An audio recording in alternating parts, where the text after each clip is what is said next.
Kurilin menyayangkan mengenai berlian yang dibawa mereka pergi begitu saja. Ia masih mengeluhkannya ketika mereka tengah berbicara.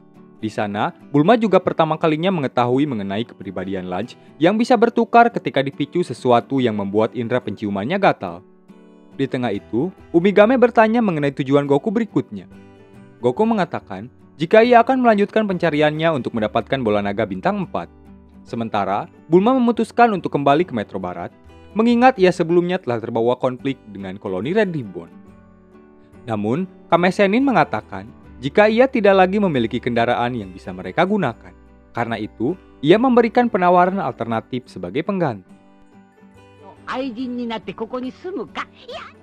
Sementara, Jenderal Blue telah mempersiapkan rencananya untuk bisa melumpuhkan mereka secara bersamaan. Kali ini, ia menggunakan teknik psikis dengan tingkat yang lebih advance dengan menggunakan sebuah tali sebagai mediator rencananya. Goku yang sebelumnya mencium bau seseorang lain di sekitar mereka, diyakinkan Kame Sennin untuk menitipkan bola naga miliknya di sana. Meski Kurilin sempat khawatir mengenai kemungkinan Red Ribbon yang akan menyerang jika mendapati lokasi dari bola naga berada di sana.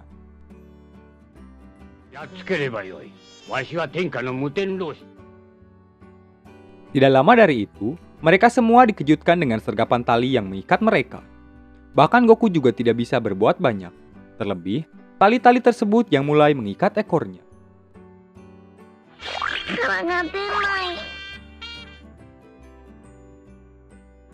Setelah menelusuri ruangan dan berhasil mendapatkan semua bola naga,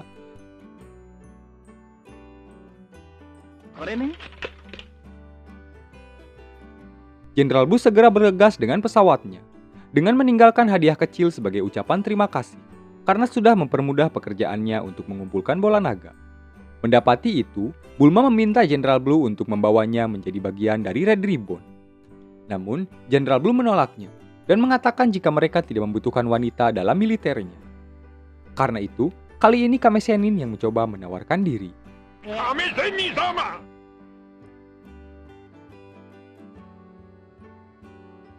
Setelah berusaha cukup keras dan sedikit drama,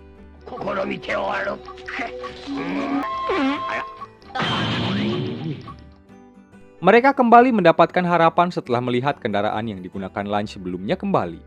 Meski mereka sempat mendapati kesulitan ketika berusaha menyampaikan kondisinya kepada Lunch, yang bahkan tidak memiliki cukup tenaga untuk memindahkan benda tersebut dan memutuskan untuk menyimpannya ke tempat sampah.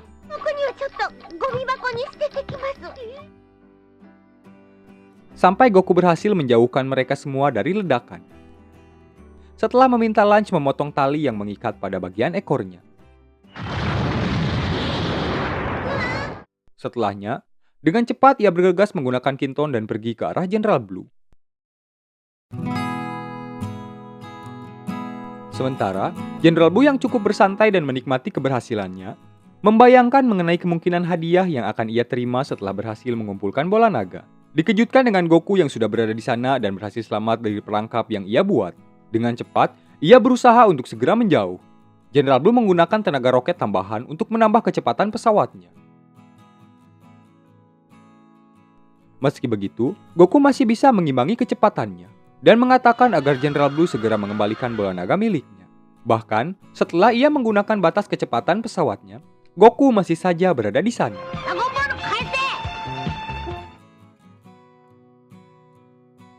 Sampai pesawat yang ia gunakan mengalami beberapa kerusakan akibat penggunaan kecepatan berlebih. Mendapati itu, ia segera mencari koordinat dari markas Red Ribbon yang berada di kawasan tersebut. Setelah mencarinya cukup lama, Jenderal Buu tidak berhasil mendeteksi markas Red Ribbon yang mana lokasi mereka berada di sebuah pedesaan di luar kawasan militer mereka.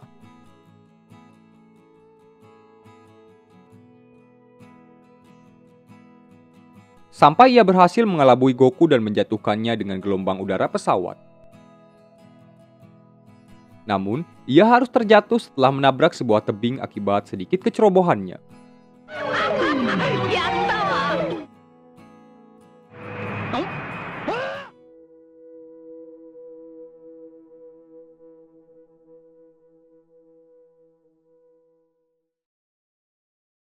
Sementara di sebuah desa di sana, tampak orang-orang yang tengah mengobrol dan membicarakan mengenai liburan musim semi.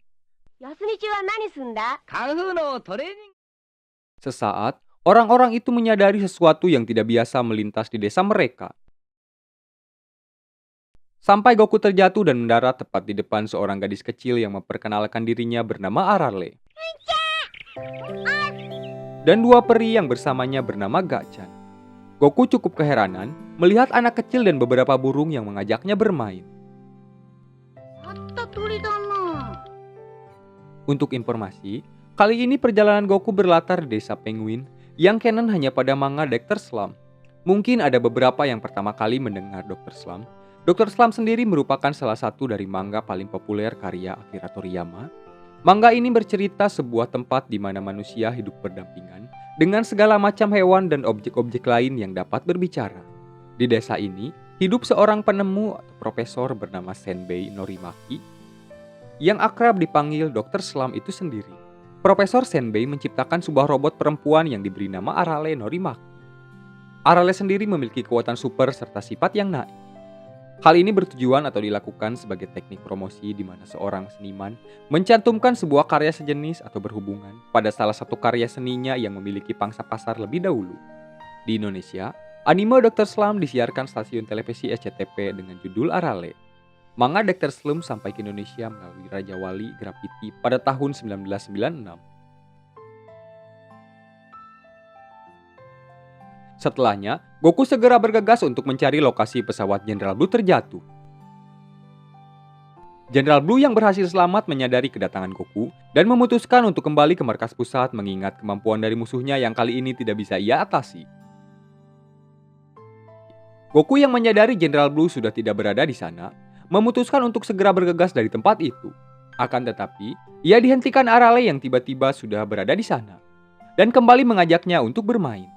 Melihat itu, Goku cukup terkejut dengan kecepatan yang hampir menyamai Kinton. Karenanya, ia menanyakan metode latihan yang dijalani Arale.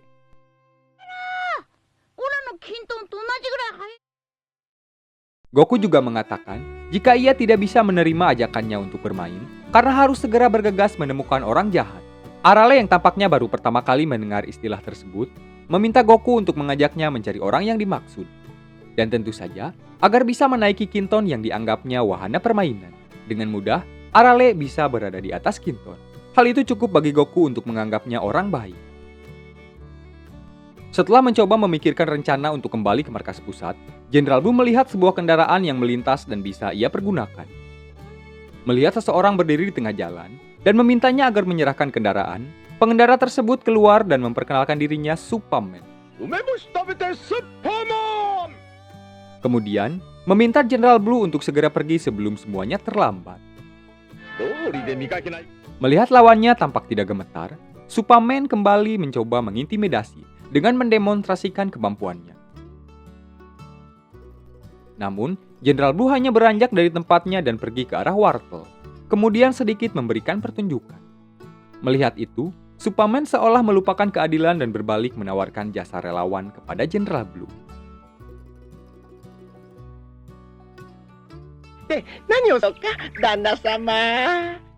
Mendapati penduduk di sana yang bahkan tidak mengenal teknologi kapsul, Jenderal Blue menanyakan seseorang yang mungkin saja memiliki sebuah kendaraan pesawat pribadi di desa tersebut. Setelah mendapatkan informasi dan menerima barang donaturnya, Jenderal Blue segera bergegas dan berpamitan. Diakhiri dengan adegan Superman yang berakting sebagai produser. Itadaku wa yo. Hai, dozo dozo. Kyou no tokashite yarou janai ka. Sementara, di sisi lain desa itu, seorang pengendara dihentikan polisi yang bernama Taro dengan indikasi terlalu cepat mengemudikan kendaraan. Meski pengendara tersebut mengatakan, jika hal itu terkesan dibuat-buat mengingat ia hanya menggunakan kecepatan rata-rata 30 km selama perjalanan. Taro juga berusaha meminta pengendara yang diketahui bernama Akane untuk menunjukkan surat izin mengemudinya. Hal itu dilihat Goku dan Arale yang melintas di sekitaran sana. Setelah berhenti sejenak dan saling berkenalan, Akane tampak tertarik dan menanyakan mengenai kendaraan yang digunakan Goku. Namun setelah mencoba dan menaikinya, ia harus terjatuh dan mendapatkan ejekan dari Taro. Karenanya, Akane meminta Taro untuk mencoba kendaraan tersebut.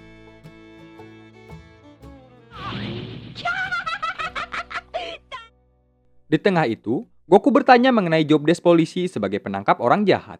Ia juga mengatakan mengenai dirinya yang tengah mencari seseorang dengan identitas tersebut. Karena pertanyaan Goku yang terlalu umum, Taro mencoba menanyakan lebih spesifik ciri-ciri orang dimaksud. Goku mengatakan jika orang tersebut hanya mengatakan mengenai Red Ribbon. Mendengar itu, Taro sangat terkejut, yang tampaknya reputasi Red Ribbon bahkan sampai ke desa Penguin. Dengan cepat, Taro segera bergegas kembali ke kantor dan menginformasikan hal tersebut sebagai tanda bahaya yang ia artikan koloni Red Ribbon akan menginvasi dan mendirikan markas di desa mereka. Sementara, Jenderal Blue yang menggunakan kendaraan Superman mengeluhkan kecepatan maksimal yang bisa ia gunakan, ditambah kendaraan tersebut yang tiba-tiba mengalami sedikit kendala, membuatnya harus semakin menahan diri. Tidak lama dari itu, kembali muncul karakter baru yang mempunyai jobdesk sebagai relawan tetap. Dan kali ini berhasil menarik perhatian Jenderal Blue. Membuat Jenderal Blue memberikan respon. Bahkan ia berusaha melakukan pendekatan dengan mencoba mengajaknya untuk makan siang dengan alasan sebagai ucapan terima kasih. Namun, orang itu mencoba untuk menolak dan mengatakan jika ia hanya suka membantu orang lain dan tidak mengharapkan imbalan. Setelahnya, segera pergi bergegas. Hal itu membuat Jenderal Blue sedikit kesal. Namun sebelum semuanya, ia dialihkan dengan kedatangan Taro dan beberapa rekan polisinya yang mengidentifikasi dan memintanya untuk menunjukkan surat izin mengemudi. Karena tidak bisa menunjukkannya, dengan sukarela Jenderal Blue menyerahkan dirinya agar ditangkap. Dan sedikit memberikan pertunjukan yang membuat Taro dan rekan-rekannya berakhir sebagai relawan.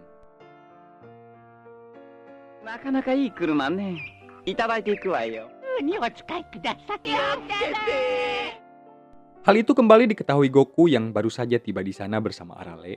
Setelahnya, ia segera bergegas mengikuti Jenderal Blue ke arah yang disebutkan Taro. Namun, hal itu disadari Jenderal Blue yang segera menepikan mobilnya. Setelah dirasa cukup aman, barulah ia keluar dan kembali memasuki jalanan. Sayangnya, sebelum semua itu kendaraannya mengalami sedikit insiden karena tertabrak sesuatu. Dan membuatnya berpindah cukup jauh dari lokasi sebelumnya.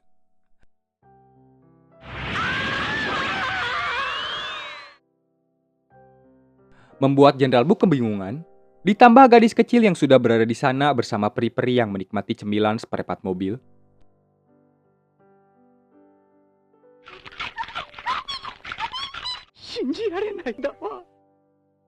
Menyapanya dan memberikan sebuah hadiah perkenalan, membuat Jenderal Blue semakin bingung.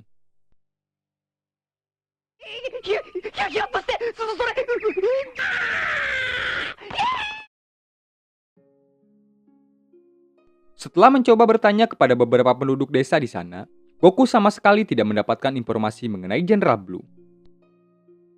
Sampai ia kembali bertemu Arale dan memutuskan untuk menggunakan radar Dragon Ball yang sempat ia lupakan untuk bisa menemukan lokasinya.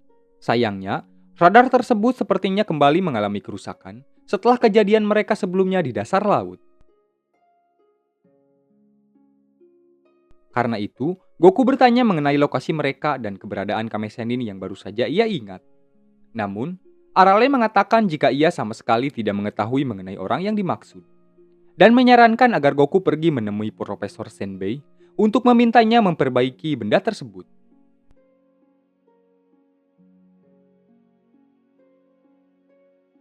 Sampai di sana, Goku segera memperkenalkan diri dan menunjukkan radar Dragon Ball miliknya.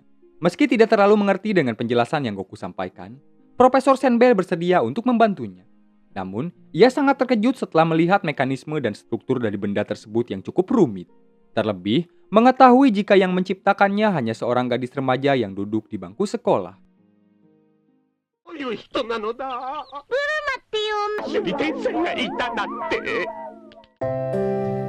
Yos, sekian untuk cerita kita kali ini. Terima kasih yang sudah mendengarkan. Jangan lupa beristirahat dan selamat malam.